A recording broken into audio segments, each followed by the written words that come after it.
नमस्कार साथियों। तो मित्रों, हम जो लास्ट हमारी क्लास हुई थी उसमें हमने राणा सांगा के बारे में पढ़ रहे थे, क्या जो भूमिका थी, क्या सारी चीजें पढ़ी। और अब आगे जो है वो हम राणा सांगा के बारे में कंटिन्यू करेंगे। तो यहां मैं ये चीजें लिख देता हूं। राणा सांगा समय आपको बता दिया। 1509 से लेकर के 1509 से लेकर के और 1527 तक, 28 में या 27 में, 27 ही मानिए इसको क्योंकि 27 में सब कुछ खत्म हो चुका था। अब जब राणा सांगा गद्दी पर बैठता है तो थोड़ी सी आप मेवाड़ की इस स्थिति को देखिएगा कि उस समय स्थिति है क्या। यहां ये चित्तौड़ है, ये आपको पता है, ये है चित्तौड़। इधर ये क्या था? गुजरात। ये क्या है? मालवा, जो एमपी साइड वाला हिस्सा। और ऊपर हम यहां बना देते हैं दिल्ली। जिस समय राणा सांगा मेवाड़ की गद्दी पर बैठता है तो थोड़ा सा सिचुएशन को समझिएगा, स्थिति को समझिएगा कि राणा सांगा महत्वाकांक्षी भी था और राणा सांगा कितना एक योग्य व्यक्ति भी था। तो अब जब राणा सांगा गद्दी पर बैठता है तो उस समय आप जानते हैं कि कैसी मेवाड़ में कैसा माहौल था, अव्यवस्था का माहौल। क्योंकि आप देख रहे हैं कि एक के बाद जितने भी राजकुमार थे वो सारे मारे गए और जो मैन मैन थे वो तो मारे गए और बाकी तो जो थे उनका तो कोई गिनना ना गिनना एक बराबर था। ऐसे तो कई संतानें थी, वो मारे जाते हैं। और आसपास के जो राज्य हैं ये भी मजबूत होते जा रहे थे। ये जो आसपास की रियासतें हैं, चाहे दिल्ली सल्तनत हो तो ये भी मुस्लिम रियासत थी, गुजरात भी मुस्लिम रियासत थी और मालवा की तरफ भी मुस्लिम शासकों का शासन था। और इनमें आपस में कभी नहीं बनती थी कि एक मेवाड़ जैसा गौरवशाली हिंदू राज्य बीच में हो। यहां पर तो आसपास के राज्य जो हैं इनसे हमेशा इनकी खटपट रहती थी। और चूंकि जो आसपास के राज्य हैं इनको पता था कि मेवाड़ की स्थिति अभी क्या है, लेकिन राणा सांगा के बारे में इनका पता नहीं था इतना कि राणा सांगा का व्यक्तित्व कैसा है। अब जब 1509 में राणा सांगा गद्दी पर बैठा, उस समय गुजरात का शासक कौन था, यह एग्जाम में चीजें पूछी भी है तो ध्यान रखिएगा। उस समय गुजरात का शासक है महमूद शाह बेगड़ा।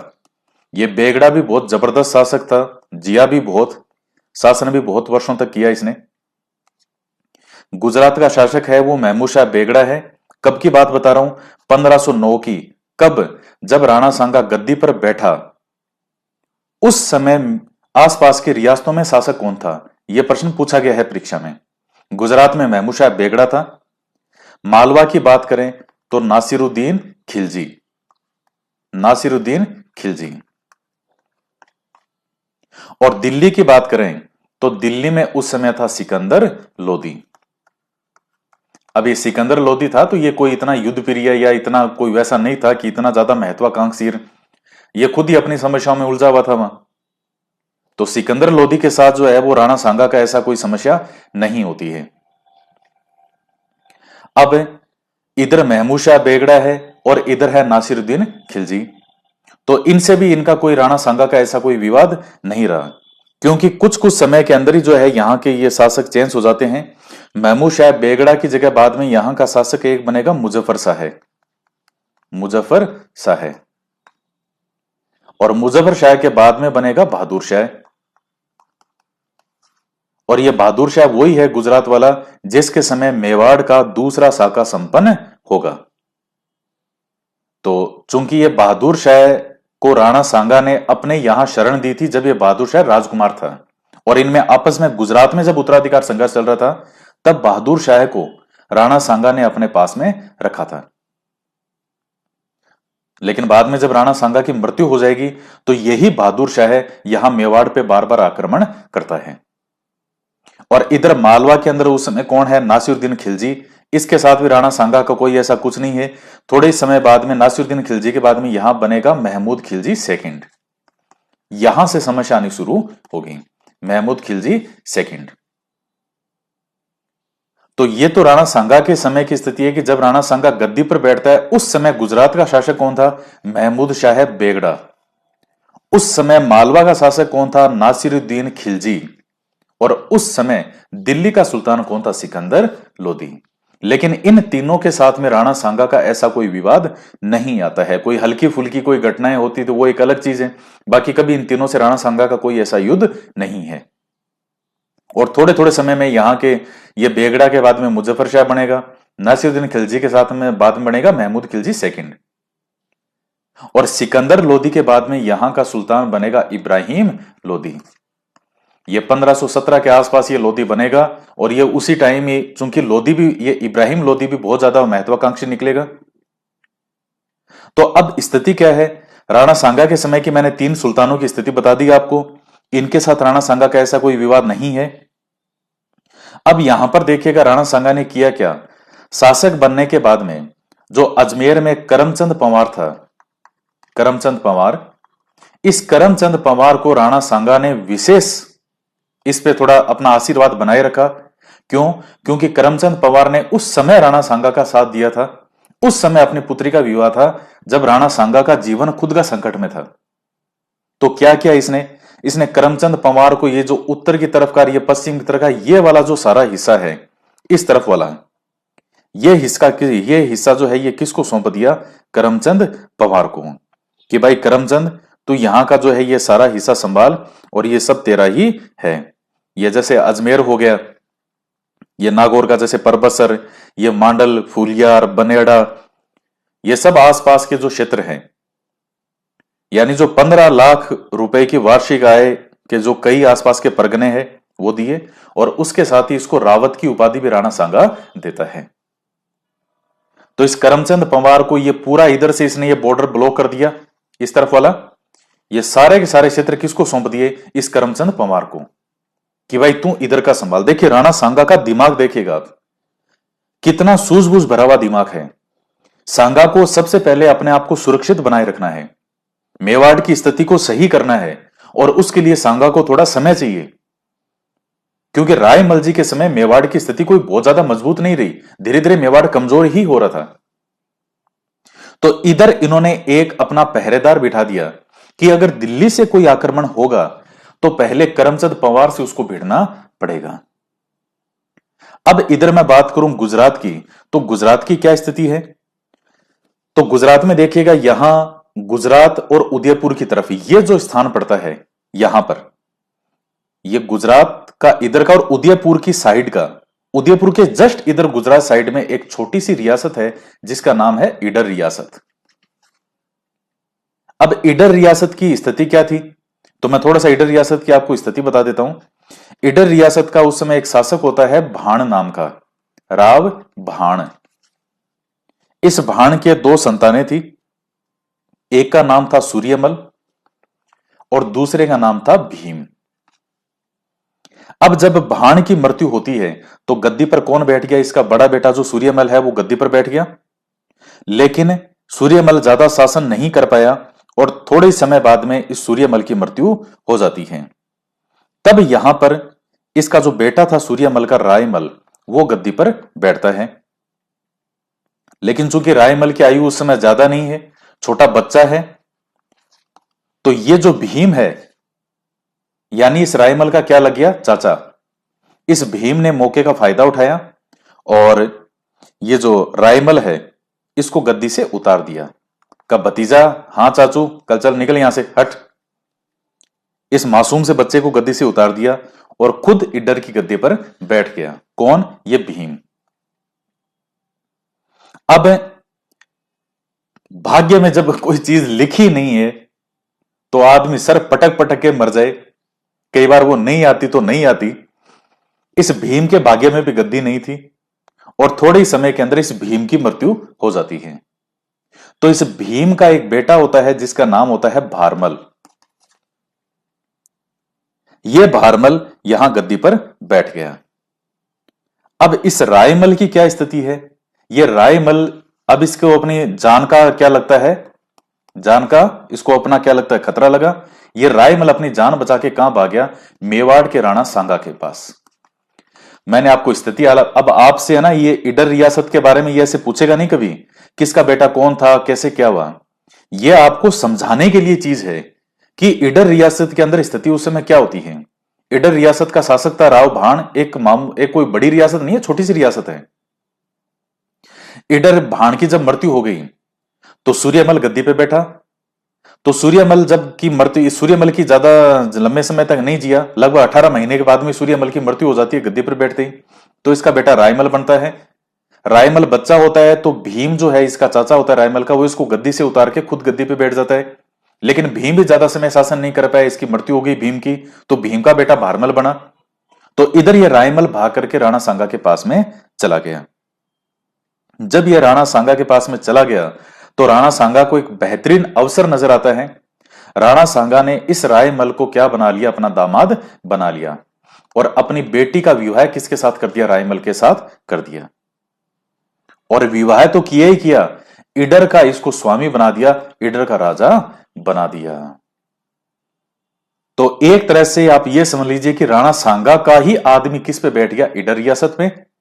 अब ये गुजरात वाला अगर आक्रमण करेगा तो सबसे पहले अब इसको किसका सामना करना पड़ेगा, ईडर रियासत के शासक जो है रायमल, उसका सामना करना पड़ेगा।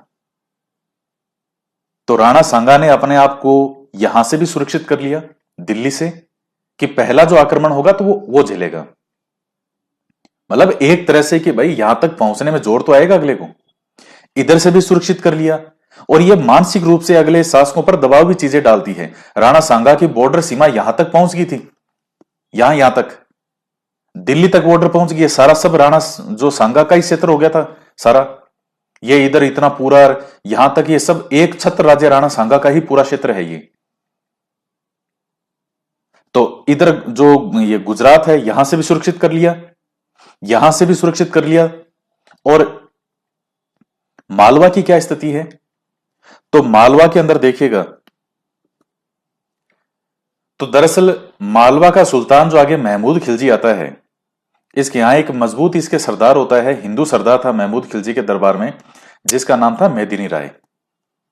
मतलब यहां से कैसे, ये नासिरुद्दीन खिलजी कोई बहुत ज्यादा नहीं जिया था, ये थोड़े ही समय में, कुछ 4-5 साल बाद में शायद, ये जहां तक जो है ये महमूद खिलजी सेकंड बैठ जाएगा गद्दी पे। तो यहां राणा सांगा को अवसर कैसे मिलेगा, ये मेदिनी राय जो है इसका महमूद खिलजी का सबसे खासम खास सरदार था। लेकिन एक हिंदू राजपूत शासक इस तरह से एक मुस्लिम शासक का सबसे खास हो, तो बाकी जो दूसरे अमीर थे, जो दूसरे सरदार थे मुस्लिम, वो ये बर्दाश्त नहीं कर पा रहे थे, और उन्होंने महमूद खिलजी को भड़काना शुरू कर दिया। उन्होंने ये दिल्ली वाला जो सिकंदर लोदी था उसको भी आमंत्रित कर लिया, इधर ये मुजफ्फर शाह बन गया था थोड़े टाइम में, इधर उसको भी आमंत्रित कर लिया दूसरे अमीरों ने, कि यार ये जो मेदिनी राय है इसको यहां से भगाओ, तो कैसे भी करके इसको यहां से हमसे मुक्त कराओ, और ताकि हमें इससे मुक्ति मिले। लेकिन आप देख लीजिए कि मेदिनी राय कितना मजबूत होता है कि ये जो 12,000 की इनकी सेना आती है, उस 12,000 की सेना को भी मेदिनी राय परास्त कर देता है। लेकिन इस सुल्तान को, जो महमूद खिलजी सेकंड है, इसको इतना भड़का दिया कि महमूद खिलजी सेकंड खुद इस मेदिनी राय के पीछे पड़ गया। अब जब का खुद का मालिक ही पीछे पड़ गया तो मेदिनी राय अपनी जान बचा के इधर से चला जाता है। किसके पास चला गया, राणा सांगा के पास। और राणा सांगा जो है वो क्या करता है, गागरोन का जो दुर्ग है झालावाड़ में, जल दुर्ग सबसे फेमस जल दुर्ग में आता है गागरोन का दुर्ग, और मध्य प्रदेश में इधर पड़ता है चंदेरी। ये जागीरें जो है ये किसको सौंप देता है, राणा सांगा इस मेदिनी राय को सौंप देता है। और थोड़े समय में एक और घटनाक्रम हो गया। मेदिनी राय का बेटा था नथु, वो इधर मांडू की तरफ रह रहा था, अभी यहीं था।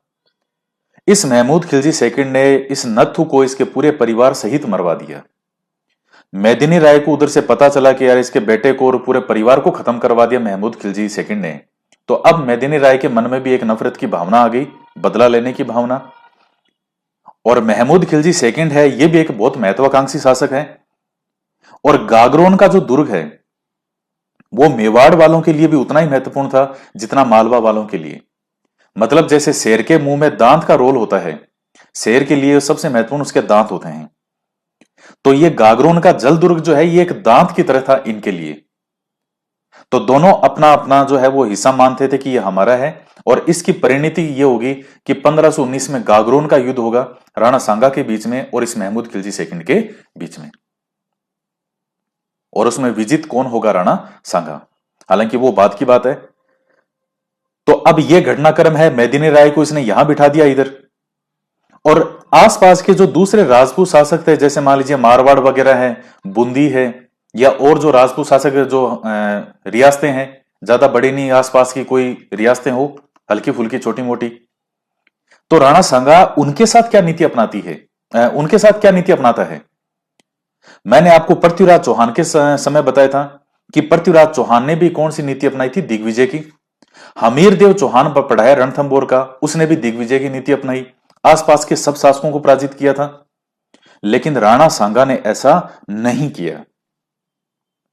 राणा सांगा आसपास के शासकों को हरा करके कोई इनका राजा नहीं बनना चाहता था, या केवल अपने जो आत्मा की संतुष्टि के लिए कि मैं सबको पराजित कर दूं। और राणा सांगा अगर चाहता तो इन सबको हरा भी सकता था, इतनी क्षमता थी। लेकिन राणा सांगा इनको हरा करके और इनके मन में अपने लिए विष नहीं डालना चाहता था। कितनी दूरदर्शी सोच है। लेकिन वो इन सब पर अपना प्रभाव जरूर रखना चाहता था, यानी वो इनको हराना भी नहीं चाहता, आसपास के शासकों को, राजपूत शासक जो हैं, लेकिन इन पर अपना प्रभाव भी डालना चाहता है कि इन सब के बीच में मेरा नाम हमेशा रहे, और मैं कोई भी अगर चीज कहूं तो ये मुझे मना नहीं करें, अपना नेता मुझे ये स्वीकार कर लें, बस, कि राजपूताना में एक ही शेर है और वो है राणा सांगा। तो अब राणा सांगा ने क्या ट्रिक अपनाई इसके लिए? उसने वैवाहिक रिश्ते स्थापित किए, ये बूंदी वालों के साथ, मारवाड़ के साथ, आसपास छोटी रियासतों के साथ। किसी के साथ अपनी बेटी का या बहन का विवाह कर दिया, बहन क्या, जो अपनी किसी बेटी का, या जो परिवार में और कोई लड़कियां तो इनके थे ही ऐसे, तो पुत्र और कई थे, परिवार तो कितना कितना बड़ा परिवार होता था। तो किसी के साथ रिश्ता कर दिया, किसी से खुद विवाह कर लिया, और इस तरह करके आपस में रिश्तेदारी बना ली, जैसे इस रायमल को बनाया। कौन सा? ईडर वाला। तो कितनी जबरदस्त नीति थी कि जो तीन तरफ मुस्लिम रियासतें थी, उनके और अपने बीच में एक एक मजबूत पहरेदार बिठा दिए इसने, और जो आसपास के राजपूत शासक थे उनके साथ वैवाहिक संबंध स्थापित कर लिए। अब राणा सांगा की एक स्ट्रॉन्ग पॉलिसी हो जाती है, एक स्ट्रॉन्ग, और चूंकि मेवाड़ रियासत तो वैसे ही सबसे इनमें महान रियासत मानी जाती थी, बापा रावल, जेतर सिंह, राणा कुंभार है, ये ऐसे शासक तो यहां पर थे ही, सब जानते भी थे कि भाई मेवाड़ में कितने गजब के प्रतापी शासक हुए हैं। तो अब स्थिति क्या है?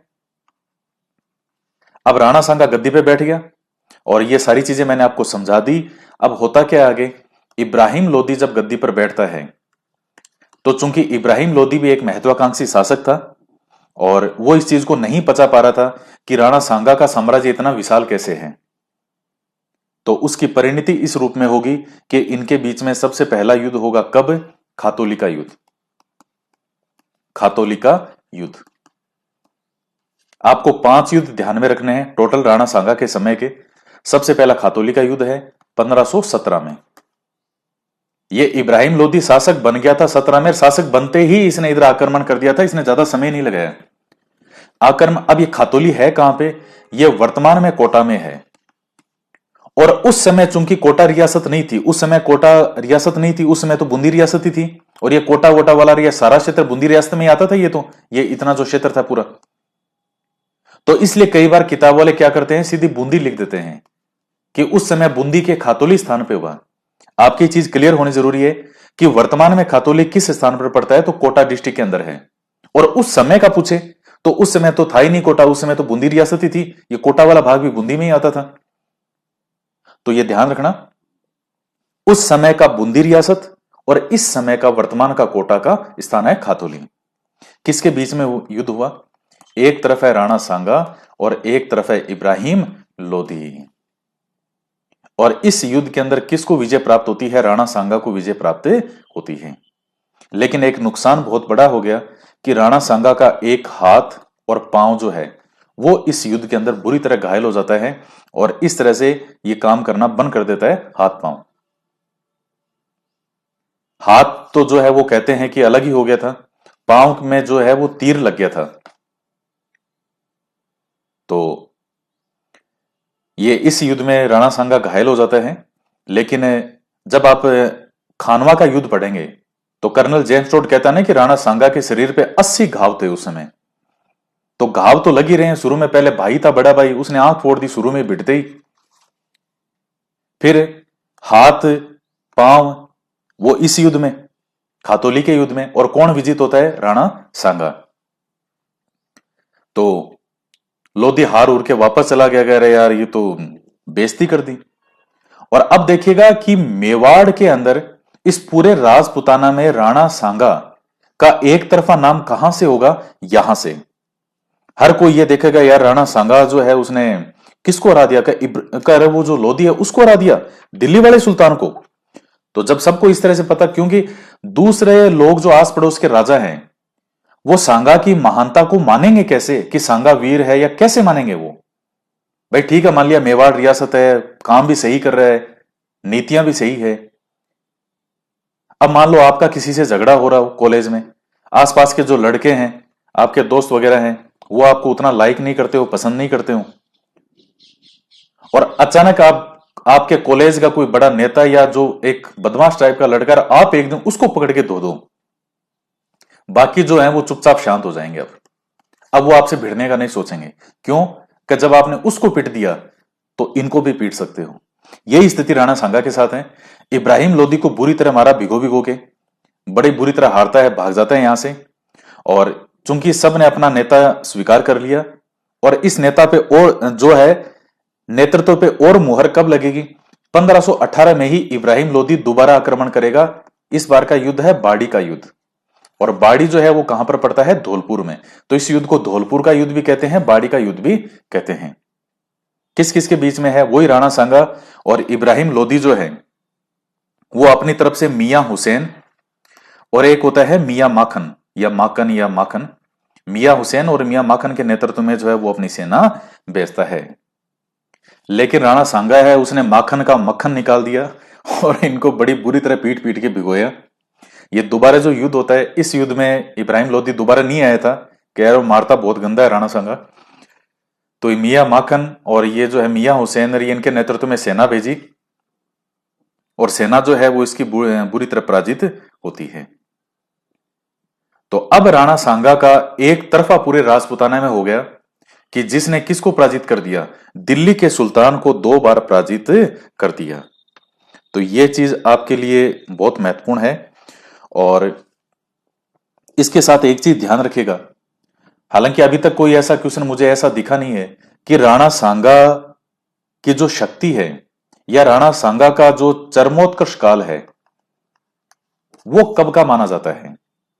तो अब चूंकि ये युद्ध वगैरह हो गए थे, और अभी 1519 में एक युद्ध और बताऊंगा मैं, लगभग 1520-21 का जो समय है, 20-21 से लेकर के लगभग 26 का समय, तो 1521 से लेकर के 1526 ईस्वी का समय है, वो राणा सांगा के शासनकाल का चरमोत्कर्ष काल माना जाता है, सबसे टॉप जो उसका काल था। क्योंकि जो राजनीतिक सत्ता का केंद्र दिल्ली हुआ करता था, इस समय में मेवाड़ पूरे उत्तर भारत की राजनीति का केंद्र हो चुका था, और ऐसा कोई व्यक्ति नहीं था, कोई ऐसा राजा नहीं था पूरे उत्तर भारत में जो राणा सांगा का नाम नहीं जानता हो। 21 से 26 के बीच में केवल एक ही नाम गूंजता था पूरे उत्तर भारत में, और वो किसका नाम था? राणा सांगा। ये जितने भी आसपास के राजा और सरदार, ये सब राणा सांगा के दरबार में बैठते थे उसके नीचे। तो ये राणा सांगा की स्थिति थी। तो ये 2 युद्ध मैंने आपको बता दिए। तीसरा युद्ध जो होता है वो 1519 में होता है, गागरोन का युद्ध। गागरोन का युद्ध, गागरोन यही है झालावाड़ वाला। तो ये किस किस के बीच में है? वही मालवा का महमूद खिलजी सेकंड और राणा सांगा के मध्य है। तो इस युद्ध के अंदर जो है वो कौन विजित होता है? राणा सांगा विजित होता है। और कुछ कहते हैं कि राणा सांगा ने महमूद खिलजी को बंदी बना लिया था, अपने साथ लेके आ गया था, और बाद में इसको 6 महीने के तक अपने पास रखा, फिर इससे पैसा वैसा धन वन वसूल करके, और फिर बाद में इसको वापस भगा देता है, और इसके बेटे को गिरवी के तौर पर अपने पास रखता है, और इस महमूद खिलजी को जाने देता है।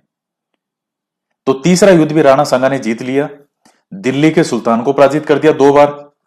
मालवा के सुल्तान को पराजित कर दिया। इधर वाला गुजरात वाला पहले ही रोने लग गया, ना भाई मैं तो अब नहीं करूंगा, मेरी कोई श्रद्धा नहीं है फालतू आक्रमण उक्रमण की।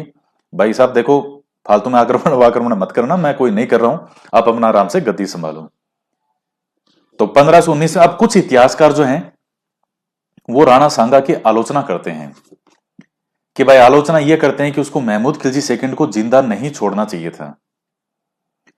लेकिन ये राणा सांगा का बहुत दूरदर्शिता से भरा हुआ निर्णय था ये। यहां राणा सांगा ने कोई महमूद खिलजी को सेकंड को इसलिए जिंदा नहीं छोड़ा था कि राणा सांगा को इस पर दया आ गई थी, या राणा सांगा को लगा कि नहीं नहीं बेचारे को बंदी बना लिया, चलो इसको छोड़ देता हूं। नहीं, क्यों जिंदा छोड़ा? क्यों? क्योंकि ये गुजरात वाले और ये मालवा वाले ये आपस में अक्सर मिल जाते थे। मैंने आपको बताया भी था राणा कुंभा के समय गुजरात और मालवा मिलकर राणा कुंभा पर आक्रमण करते हैं, लेकिन सफल नहीं होते। तो राणा सांगा को हमेशा एक ये तो था ही कि ये कभी भी आक्रमण कर सकते हैं। तो राणा सांगा ने यह सोचा कि अगर इस मालवा वाले पर मैं एक तरह से यह एहसान कर दूं कि मैंने तेरे को 6 महीने बंदी बना के जिंदा छोड़ दिया, और इसके साथ कोई बुरा व्यवहार नहीं किया था राणा सांगा ने। राणा सांगा कोई एक जो है कोई बेवकूफ शासन नहीं है, बहुत अच्छा व्यवहार करता है इस खिलजी सेकंड के साथ। आदमी व्यवहार से ही दिल जीत लेता है अपने शत्रु का, और उसका परिणाम भी ये देखेगा कि महमूद खिलजी सेकंड के साथ में बहुत अच्छा व्यवहार किया, इसको 6 महीने बाद वापस जाने दिया। इसके बेटे को हालांकि वो और कुछ समय तक अपने पास गिरवी के तौर पर रखता है, कई तेरा भरोसा नहीं तो जाके वापस आक्रमण कर दे। तो उसका परिणाम ये हुआ कि अब महमूद खिलजी के थोड़ा सा ये हो जाता है कि यार राणा सांगा जो है वो, हालांकि मन में तो खटास रही इसके खिलजी सेकंड के, लेकिन अब गुजरात वालों से सहयोग की संभावना नहीं रही, क्योंकि अब ये राणा सांगा का एक तरह से इस पर कृपा हो गई, एक तरह से एहसान है कि मैंने तेरे को जिंदा छोड़ दिया अच्छा व्यवहार करके, अब फालतू चूंचा मत करना। तो गुजरात वालों से कट कर दिया इसको मालवा वाले को। और दूसरी बात, ये मालवा की राजधानी मांडू हुआ करती थी, तो पूरे मालवा पर नियंत्रण बनाए रखना यह भी राणा सांगा के लिए संभव नहीं था। अगर वो मान लीजिए इसको हरा भी देता या मार देता, होता क्या? और कोई बनता यहां पे शासक, या राणा सांगा खुद के अगर अंडर में लेकर किसी को यहां पर अगर रख देता, जैसे मेदिनी राय है उसको बिठा देता, तो हो सकता है पता नहीं आगे की स्थिति क्या होती। तो इसलिए राणा सांगा ने दूरदर्शिता से भरा हुआ निर्णय लिया कि इस गुजरात वाले से भी ये अलग हो जाए, और मेरे खिलाफ भी दोबारा युद्ध करने की उतनी हिम्मत नहीं जुटा पाए। और राणा सांगा के डिसीजन बिल्कुल सही होता है। उसके बाद ही महमूद खिलजी सेकंड की तरफ से कोई इस तरह की समस्या का सामना राणा सांगा को नहीं करना पड़ा। कितनी राजनीतिक दूरदर्शिता है राणा सांगा में। लेकिन आगे मैं आपको बताऊंगा कि जब समय खराब चल रहा हो तो ऊंट पर बैठे हुए को भी कुत्ता काट लेता है। यह कहावत आपने सुनी होगी, और वो स्थिति यह होता है कि जब खानवा का युद्ध, जब बाबर आएगा, उसके समय के बाद से राणा सांगा के डिसीजन जो हैं वो धीरे धीरे गलत होंगे। वो तो एक चीज तो आपने देख ली कि इस समय राणा सांगा की शक्ति का चारों ओर वाही वाही हो रही है। ये 1520-21 से लेकर के और 26 तक का समय जो है, ये राणा सांगा के जीवन का सबसे सर्वोच्च काल माना जाता है, शासन का, उसकी सत्ता का, उसकी शक्ति का। पूरे उत्तर भारत की शक्ति का केंद्र कौन हो गया था? मेवाड़। अब दिल्ली केंद्र सत्ता के रूप में नहीं है कि बस अब दिल्ली सब कुछ है, नहीं। अब राजनीतिक सत्ता का केंद्र कौन है? अब मेवाड़ है, क्योंकि दिल्ली वाले को तो 2 बार हरा दिया राणा सांगा ने। अब आगे समय के बाद में, अब देखिए मैं एक चीज आपको और बताऊं, राणा सांगा बड़ा तेज था। जब ये इब्राहिम लोदी के साथ ये युद्ध होता है, कौन सा? खातोली वाला, तो राणा सांगा का हाथ पांव जो है उसमें नुकसान होता है, आंख पहले ही फूट चुकी थी। तो कहते हैं कि राणा सांगा एक बार दरबार में जो सबके ऊपर बैठा था वहां पे गद्दी पे, और अचानक उतर के नीचे आके बैठ जाता है। तो सारे जो हैं वो बड़ा आश्चर्य करते हैं, जो इनके सरदार वगैरह और ये मेदिनी राय और ये आसपास के राजा वाजा सब बैठा करते थे राणा सांगा के दरबार में। वो कर्नल जेम्स टोड कहता है ना कि 7 राजा, 9 राव और 104 सरदार, ये हमेशा राणा सांगा के दरबार में बैठते थे। ये आसपास वाले सब राणा सांगा के अंडर में ही थे, अपने राणा सांगा को सर्वोच्च अपना नेता स्वीकार करते थे। तो राणा सांगा जब नीचे जाके बैठ गया तो सबने राणा सांगा को कहा, अरे सांगा जी ये क्या कर रहे हो आप? सांगा ने कहा कि भाई जब मूर्ति खंडित हो जाती है क्या उसको मंदिर में रखते हैं? कर नहीं, तो फिर मैं भी क्या हूं? वो स्थिति मेरी है। गद्दी पर तो वो बैठना चाहिए जो बलवान हो और हर तरह से हो। मेरे तो आंख नहीं है, हाथ नहीं है, पांव नहीं है, मैं तो गद्दी पे, मैं सोच रहा हूं मैं इस लायक ही नहीं हूं। आधा आदमी क्या है इस तरह गद्दी पे बैठेगा? मैं चाहता हूं कि आप में से जो भी अपने आप को योग्य मानता हो कि मैं इसको संभाल सकता हूं, वो जाए और गद्दी पर बैठे। सबने मना किया, अरे नहीं नहीं हुक्म, क्या बात कर रहे हो, हम तो ऐसा सोच भी नहीं सकते आपके बारे में। राणा सांगा ने कहा, अरे नहीं, मैं कह रहा हूं, मैं मेरे मुझे देखो तो सही। जिस आदमी का एक आंख नहीं है, एक हाथ नहीं है, पांव जो है वो आधा है, क्या मैं गद्दी पर बैठने के लायक हूं? शासन करने के लिए एक मजबूत राजा का होना चाहिए। मैं चाहता हूं आप में से कोई आकर के इस गद्दी को संभाले।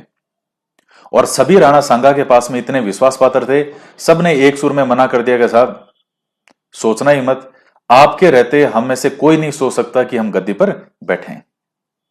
क्या राणा सांगा, अच्छा राणा सांगा फिर उन कई देर उनको देखता है, फिर कहता है चलो सबकी मर्जी है, तो फिर मैं ही बैठ जाता हूं, और वापस आकर के गद्दी पर बैठ जाता है। क्या आपको लग रहा है कि राणा सांगा वास्तव में किसी को गद्दी पर बैठाने वाला था? नहीं, वो स्वामी भक्ति चेक कर रहा था कि किसी के मन में कुछ आ तो नहीं रहा है कि ये इसका हाथ नहीं है, पांव नहीं है, तो इसको मैं गद्दी से हटा के मैं बैठ जाऊं।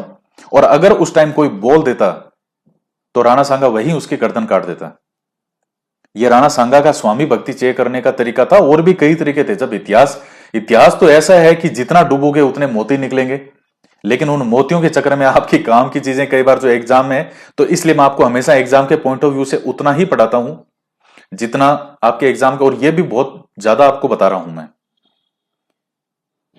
तो ऑफलाइन क्लास के अंदर तो इतनी चीजें संभव ही नहीं है कि, क्योंकि क्लास की एक ऑफलाइन क्लास की भी एक क्षमता होती है कि इतनी क्लास के अंदर लगभग क्लास कराना होता है। 5-10 क्लास और ऊपर मान लो कोई,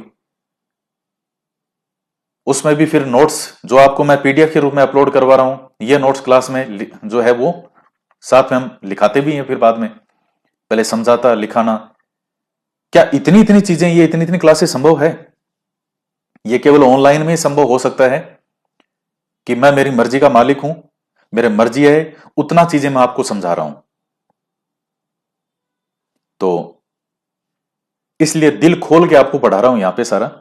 हालांकि मैं ऑफलाइन में भी दिल खोल के ही पढ़ाता हूं, मैं मेरी मर्जी से ही काम करता हूं, मैं जो मुझे सही लगता है वो ही करता हूं, चाहे सामने वाले को किसी को पसंद हो या नहीं हो। तो अब लेकिन फिर भी इस तह तक जाकर के चीजें संभव नहीं है जितना मैं डीपली यहां ऑनलाइन आपको चीजें समझाता हूं। अब तो राणा सांगा ने देख लिया कि भाई सब मेरे स्वामी भक्ति हैं, और राणा सांगा वापस गद्दी पर बैठ जाता है। अब ये 21 से 26 का समय निकल रहा था, और उधर गजनी की तरफ से एक तूफान भारत की ओर प्रवेश कर रहा था, और उस तूफान का नाम था बाबर। बाबर देखिएगा बहुत कम उम्र के अंदर ही बन गया था। यह भी 11-12 साल की उम्र में, ये जो उमर शेख मिर्जा का बेटा था बाबर, और यह अफगानिस्तान की तरफ उधर धूल भरी आंधियों में परेशान हुआ हुआ बाबर भी अपने साथ के लोगों से जान बचा के भाग रहा था। कभी कहीं जाता, कभी कहीं जाता। और हिंदुस्तान के बाबर ने बहुत सुन रखा था। बाबर की आत्मकथा है तुजु के बाबरी, उसमें बाबर बहुत सी चीजें लिखता है। राणा जो सांगा है इसका भी जिक्र करता है, कई जगह जिक्र करेगा वो। कभी तो वो राणा सांगा की करेगा तारीफ, और कभी राणा सांगा की बुराई करता है। तुजु के बाबरी जो इसकी आत्मकथा है, कौन सी भाषा में है? तुर्की भाषा में, ये खुद लिखता था बाबर। तो अब जो अपनी आत्मकथा है, तो आदमी सारी बात तो सही नहीं लिखेगा, लेकिन हां कुछ तो एक आइडिया अंदाज हो जाता है कि क्या घटनाक्रम था। बाबर कहता है कि जिस दिन से मैंने भारत के बारे में सुना था, हिंदुस्तान के बारे में सुना था कि एक सोने की चिड़िया है, तब से ऐसा कोई दिन नहीं था जिस दिन से मैंने हिंदुस्तान को जीतने के बारे में नहीं सोचा हूं। मैं हमेशा हिंदुस्तान को जीतने के बारे में सोचा करता था, और क्योंकि मैं यहां से, मेरे जो दुश्मन थे, और यहां की जो गर्मी, यहां का माहौल, ये आंधियां, मैं इतना परेशान हो चुका था कि मैं यहां से आना चाहता था भारत, और भारत को अपना घर बनाना चाहता था। इसलिए आप देख लीजिए कि बाबर यहां से वापस नहीं जाएगा। भारत को लूटने वालों में पहले बहुत आए हैं, जैसे सोमनाथ पर आक्रमण, सबसे फेमस आक्रमण हुआ था महमूद गजनबी का। गजनबी या गजनी कहते हैं जिसको, गजनबी। भविष्य में मोहम्मद गोरी भी आता है, और भी कई आक्रमणकारी आए, लेकिन वो भारत में रुके नहीं, ठहरे नहीं। ये बाबर जो है ये भारत में रुकने के लिए आता है, ये वापस जाने के लिए नहीं आया था यहां पे। तभी मैं खानवा के युद्ध में आपको बताऊंगी स्थिति बाबर की पूरी विपरीत हो चुकी थी, लेकिन बाबर जाने को तैयार नहीं था। कई घटनाक्रम ऐसे होंगे कि शायद कोई और होता तो वो मैदान छोड़ के निकल जाता, लेकिन बाबर वापस जाने के लिए नहीं आया था। ये लिखता है कि मैं ये सोच करके आया था मुझे रहना है, मुझे मरना मंजूर है, लेकिन मैं उन धूल भरी आंधियों में, उस गर्मी में और उन मेरे दुश्मनों के बीच में मैं वापस नहीं जाना चाहता, ऐसी सोने की चिड़िया को छोड़कर, यानी हिंदुस्तान। तो आप जानते हैं आगे बाबर धीरे धीरे भारत की तरफ बढ़ रहा था, और 1526 के अंदर जो सबसे फेमस युद्ध होता है इसका, वो होता है पानीपत का पहला युद्ध। पानीपत का, देखिए पानीपत के 3 युद्ध होते हैं मेनली। ये पानीपत का पहला युद्ध था बाबर और इब्राहिम लोदी के बीच। दूसरा पानीपत का युद्ध आगे होगा अकबर और हेमू के बीच। और तीसरा पानीपत का युद्ध होता है मराठा और अहमद शाह अब्दाली। तो यह पानीपत का पहला युद्ध था, और आप जानते हैं तीनों युद्ध बहुत महत्वपूर्ण रहे इतिहास में, सबका अपना अपना स्थान था। अगर हेमू की आंख में वो तीर नहीं लगता तो फिर अकबर वहीं खत्म हो जाता उस युद्ध में, लेकिन वो हेमू की आंख में तीर लगता है और अकबर का शासन स्थायी हो जाता है। और तीसरा जो पानीपत का युद्ध होगा उसमें मराठों की बड़ी खतरनाक हार होती है, और उस हार ने अंग्रेजों के लिए यह रास्ता खोल दिया था कि अब तुम भारत पर शासन कर लो, तुम्हारा रास्ता खुला है। क्यों? क्योंकि अहमद शाह अब्दाली के साथ में जब इसका युद्ध होगा मराठों का, तो मराठों की शक्ति बहुत कमजोर हो गई थी उस युद्ध के कारण। तो इतिहास में इन तीनों ही युद्ध का बहुत बड़ा प्रभाव है। तो पहला युद्ध था बाबर और इब्राहिम लोदी के बीच में, पानीपत का पहला युद्ध होता है, और इस युद्ध में बाबर विजित होता है, इब्राहिम लोदी युद्ध भूमि में लड़ता हुआ मारा जाता है। तो अब दिल्ली पर और आगरा पर किसका शासन हो गया? बाबर का। अब देखिए कुछ अलग अलग प्रसंग हैं। कई लोग कहते हैं कि बाबर को आमंत्रित करने वालों में राणा सांगा भी था, जिसने बाबर को आमंत्रित किया था कि साहब आप आओ और इस इब्राहिम लोदी को पराजित करो। तो कुछ इतिहासकार ये कहते हैं जो सांगा खुद इस लोदी को 2 बार पराजित कर चुका था, वो बाबर को इनवाइट क्यों करेगा इस लोदी को पराजित करने के लिए?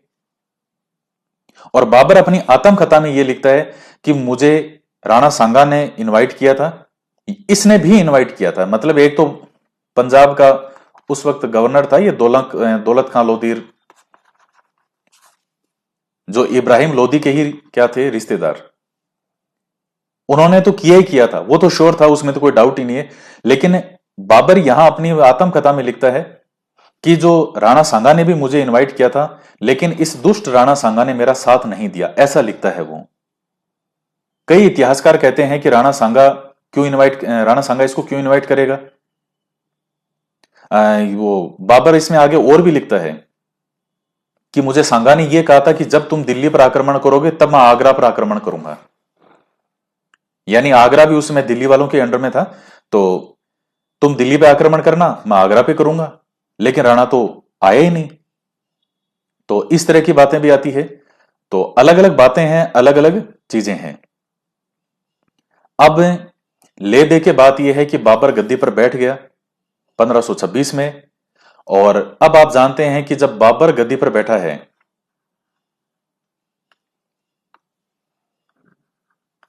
बाबर 1526 में गद्दी पर बैठ जाता है दिल्ली, और यह है मेवाड़। मेवाड़ में है राणा सांगा, और राणा सांगा का समय आप जानते हैं कि यह जो समय चल रहा है यह राणा सांगा के जीवन का चरमोत्कर्ष काल चल रहा है। अब बाबर यहां से वापस जाने के लिए नहीं आया है, यह मैं आपको समझा चुका हूं।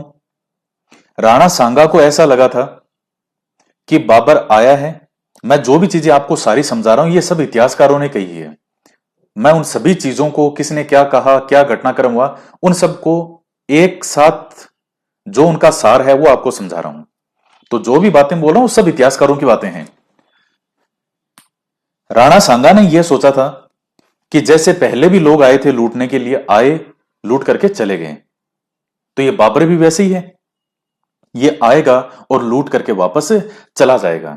इसलिए राणा सांगा ने इस चीज की तरफ ज्यादा ध्यान नहीं दिया। अब यहां से राणा सांगा से गलतियां पर गलतियां होगी, और बाबर जो है वो जाने के लिए आया नहीं था। और चूंकि बाबर को अगर आगे पूरे भारत पर शासन करना है, अगर बाबर को यहां रहना है, तो उसको किसको पराजित करना पड़ेगा? राणा सांगा को निश्चित रूप से पराजित करना पड़ेगा। सांगा को पराजित किए बिना बाबर यहां दिल्ली पर शासन नहीं कर सकता। पहले बाबर को यह लगा था कि जो है वो इब्राहिम लोदी को पराजित करेगा और यहां पर शासन कर लेगा।